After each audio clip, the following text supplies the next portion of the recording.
Hey, thanks for joining me for this inaugural video newsletter. As you know, each week we've been sending out an online newsletter. We decided to change it up a little bit this week and drop you a video newsletter, and we're just thankful that you're checking us out today and taking the time to watch. Just want to mention a couple things briefly. I was reminded recently of 2 Samuel chapter 6. It's the account that you're aware of where the Ark of the Covenant, David is going back to get it. Saul lost it. David goes back to get it. And Uzzah reaches out and touches the Ark of the Covenant and dies. But I think it's important to back up and understand that Uzzah's family had had the Ark of the Covenant for 20 years. His father Abinadab's house was the resting place of the Ark of the Covenant, and what we discover is that the Ark of the Covenant, the presence of God, had produced a great blessing in the family and life of Abinadab. And there's a lesson here. Great blessings can become great cursings if we take them for granted.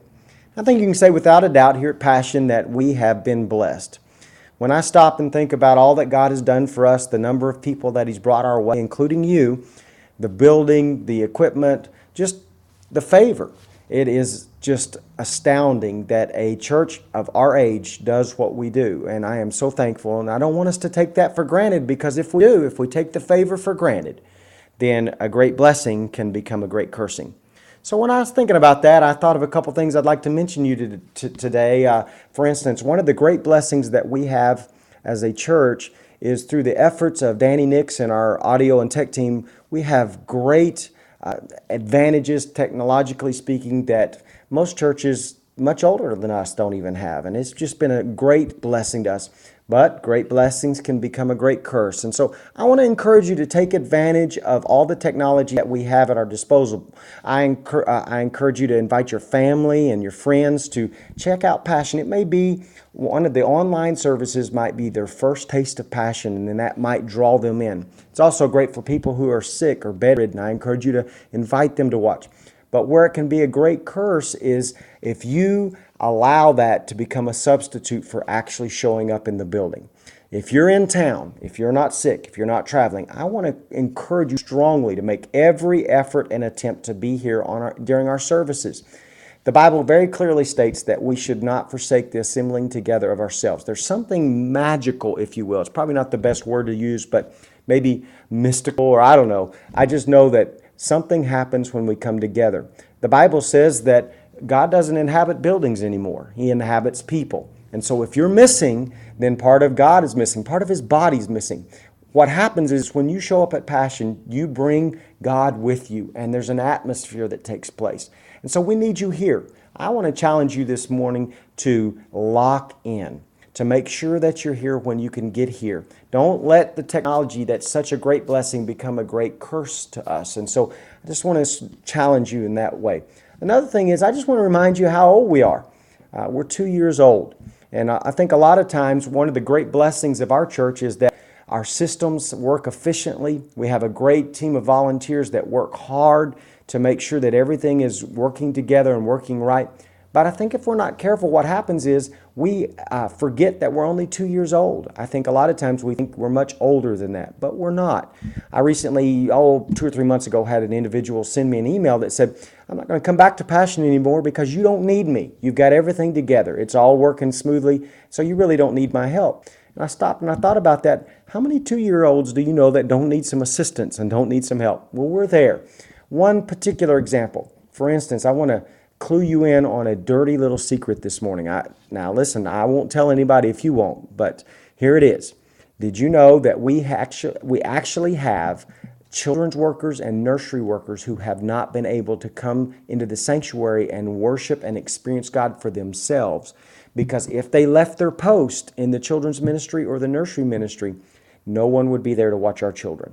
And so that's one of those things where if you're not careful, a great blessing becomes a great curse. And so I want to encourage you, if you're looking for a place to plug in, see Kim Wilkerson. That is one of the areas. We won't lock you in a room with a bunch of children for the rest of your life. We're talking about volunteering once or maybe twice every couple of months would be a great assistance so that our children's workers and nursery workers can come and encounter God for themselves. They're raising up the next generation. And we want to make sure that they do so refreshed and that they're encountering God for themselves so they have something to give to our children. So again, great blessing, great curse. We've got to be careful not to think just because our systems work efficiently, just because we do have volunteers in place now, that we don't need help. And so I challenge you today, lock in your attendance. Find a place to serve. Maybe the nursery or the children's ministry is not the place to serve for you, but there is somewhere that we could use you and get you plugged in with your gift mix. Worship one, work one. Come and join us and worship during the service, and then stick around every few Sundays to serve in a role would be a great assistance. And then finally, I just want to remind you about a couple of upcoming outreach opportunities that we have that are just going to be phenomenal. On Halloween, October 31st, in the morning, we have our all-you-can-eat pancake breakfast at Applebee's. The tickets are only $5. There'll be a couple people posted in the lobby this coming Sunday where you can actually purchase those tickets. I encourage you to get one for yourself, buy one for someone else, take it to them and give it to them.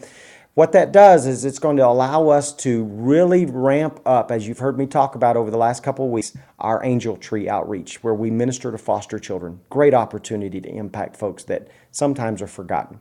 And then later that evening, starting at 5:30, we have our trunk or treat at Wilshire Village Apartments. Again, great blessing. God has given us favor there. And so we need your help. If you could come out and volunteer, cook some hot dogs, hand out candy, or just bring your own children, because again, you provide atmosphere. Crowds draw crowds. And so I encourage you to come and join us. Come get your kids some candy. Maybe you want some candy. That's fine too. But we could really use you out there on that evening from 5:30 until dark or so. But it's going to be a great time. So again, thank you so much for what you do for Passion. Thank you for being a part of our family. Together, we're reaching our world. Again, it's a great blessing that we have to influence those around us. God's doing something special here, and we want to continue to steward the favor that He's blessed us with. So thanks for joining me today. We'll see you Sunday. On Sunday, I'm going to preach a standalone message called In Your Face. And then next week, we also have a standalone message, and then we're going to start a brand new series called House. I encourage you to lock in, be here. God is changing people's lives, and I want Him to change yours as well. Talk to you soon.